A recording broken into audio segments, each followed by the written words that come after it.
ગુજરાતી સિનેમામાં 30 જાન્યુઆરી રોજ એક સાથે 3 મૂવી રિલીઝ થવાની છે. પાકી, ચોરાંગી અને મલુમાડી. જેમાંથી મલુમાડીનું ટ્રેલર આવી ચૂક્યું છે. પાકી અને ચોરાંગીનું ટીઝર આવ્યું છે. સૌપ્રથમ મલુમાડી વિશે વાત કરું તો મલુમાડીનું ટ્રેલર ઠીકઠાક છે.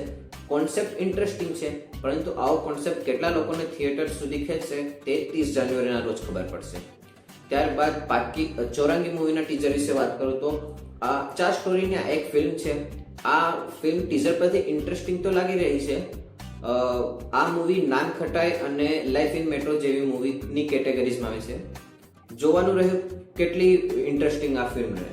ત્યારબાદ પાકી મૂવીના ટીઝર વિશે વાત કરું તો આ ટીઝર બ્લેક એન્ડ વ્હાઇટ છે અને માત્ર કેરેક્ટર ઇન્ટ્રોડક્શન વિશે છે, પરંતુ તેમાં કેરેક્ટરના જુદા જુદા ઇમોશન છે અને તેના પરથી આઈડિયા નહીં આવતો કે કયું કેરેક્ટર ક્યારેક કોના વિરુદ્ધ થઈ જાય.